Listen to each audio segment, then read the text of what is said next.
It may not be readily visible, but modern locations still have their fair share of history. You just have to go looking for it. And here on Waiheke Island, one organization is working to preserve the natural old-growth forest. The effort to do so combines education with excitement. The location?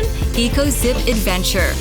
Combining a zipline experience with a nature walk, owner Gavin Oliver aims to share the natural ecology of this remarkable location.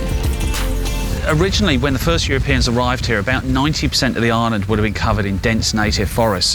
What's happened is the forest was cut down and the land was largely used for agriculture. What we've got down here is a piece of land that will let you see what New Zealand probably would have looked like to those first Europeans that came here. And when they first encountered the Māori and they saw how the Māori lived and how they used the land and the trees and the forest, and experienced the really close connection that our Indigenous people, the Māori people, have with the land. Absolutely wonderful. I mean, Waiheke Island really has this energy and this feeling of conservation, and I like to see wherever I go that the people are really working to protect their lands, and I really sense that here on the island. Not a lot of big buildings, not a lot of big construction going on.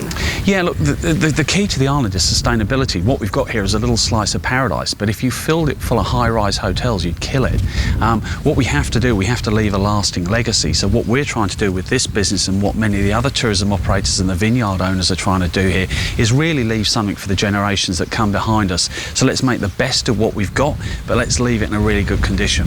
And I think the other thing that it does is that people are really into sustainability now. There's a much bigger focus. People are not just passive tourists anymore. They want to know they're going somewhere and they're doing something and they're leaving a legacy.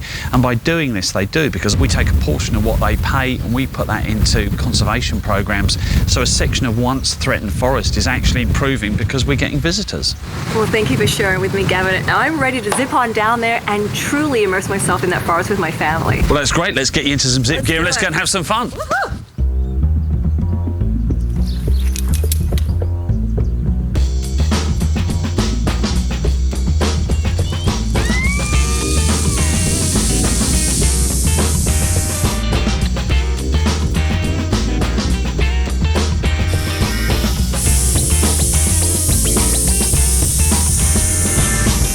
So much fun, and Chris and Savvy made it down the mountain to join us so they can walk through this amazing canopy where we're going to see trees that are about how many years of age?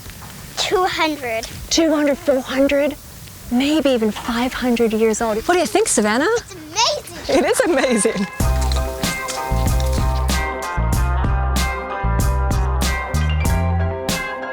So this is what we refer to in New Zealand as a tea tree.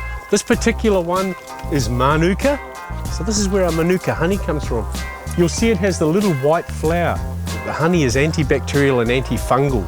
So it's really good at promoting healing in wounds. It's good for fungal and bacterial infections also. The best place to buy it, team, is at the supermarket on special. Yeah, because it's pretty expensive.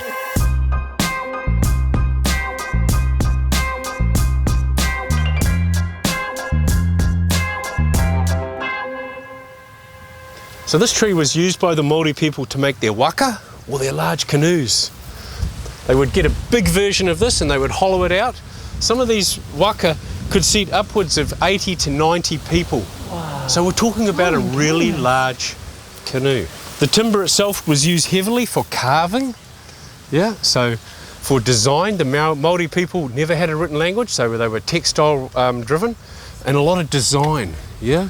So in their weaving, they would tell the whakapapa, or the history of their people, and the same with their carving, told a story, yeah? And this timber featured heavily in that story because it was the wood that was used to do the carving. This tree is a male, yeah? It's also known as a hugging tree, yeah? The Māori word for love is araha, yeah? A little bit like aloha. Considering where the Māori came from, one would think that is pretty typical. So as you go past, if you want to give this tree a hug, yeah, this is your chance to hug a tree in New Zealand. Look at this.